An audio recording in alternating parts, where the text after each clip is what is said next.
तो उनकी इच्छा थी कि शुरू से यानी हिंदी भाषा विभाषी क्षेत्र में कर्नाटक में पढ़ने वाले बच्चे यानी हाई स्कूल में पदार्पण करते ही हिंदी भाषा से उसको परिचित कराना अत्यंत आवश्यक है। तो इस कारण उसके लिए वे हिंदी तृतीय भाषा के रूप में उसको यहाँ पढ़ाने का अनिवार्य करने का जो कार्य रहा वो अत्यंत साहस का कार्य था, क्योंकि ये कन्नड़ राज्य है, वहाँ हिंदी तीसरी भाषा के रूप में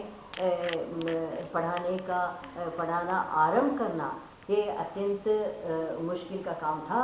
लेकिन लगातार सालों भर परिश्रम करके उसने हिंदी को अनिवार्य रूप से हाई स्कूल में बच्चों को पढ़ाने की सुविधा उसने प्राप्त कराई और इसके साथ वो शिक्षक की ज़रूरत थी।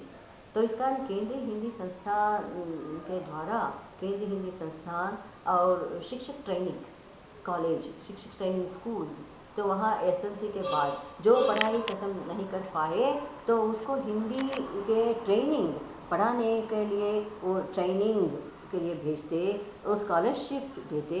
तो इस तरह वो छात्रवृत्ति को देकर उसने उसे पढ़ने के लिए प्रोत्साहित किया और इस तरह सैकड़ों शिक्षक हाई स्कूल में हिंदी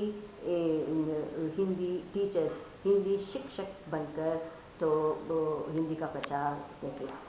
ये इसकी बुनियाद मेरे पिता। इसके बाद शिक्षक ट्रेनिंग स्कूल्स और केंद्रीय हिंदी संस्थान की सहायता से हिंदी शिक्षक ट्रेनिंग मैसूर में भी एक स्कूल चलाया गया। तो वहाँ भी कन्नड़ के शिक्षक वहाँ ट्रेनिंग लेते रहे, 1 साल के शिक्षक वहाँ ट्रेनिंग लेते रहे और तुरंत ट्रेनिंग के बाद उसको वो शिक्षक के रूप में काम करने की सुविधा प्राप्त हुई।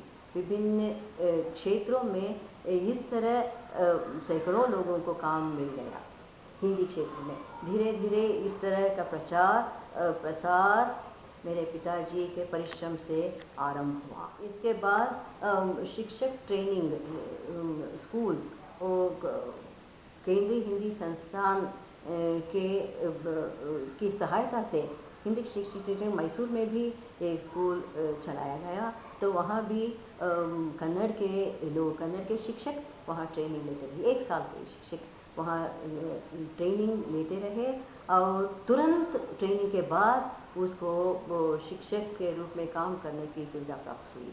विभिन्न क्षेत्रों में इस तरह सैकड़ों लोगों को काम मिल गया हिंदी क्षेत्र में। धीरे धीरे इस तरह का प्रसार मेरे पिताजी के परिश्रम से आरंभ हुआ।